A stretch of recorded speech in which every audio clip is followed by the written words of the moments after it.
Only in the Philippines! Kapag mayaman ang pumapayat, nagda-diet. Kapag mahirap ang pumapayat, nag-a-addict. What's your best asset? Gago, hindi na ako asset, dati yun. Sir, makulay ang buhay. Pag sumakabilang buhay. Anong parte ng katawan ang tumutubo kapag pinuputol? Ulo.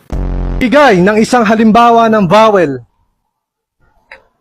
Bawal umihi dito. Bukod sa diamond, ano pa ang batong mahal? Anak ka Shay. Masasabi mong barat si Ninong kapag binigyan ka ng malutong na? Malutong na mura. Di ba bawat tao may kanya-kanyang motto sa buhay? Ang tanong, what's your motto? Badyan lang eh.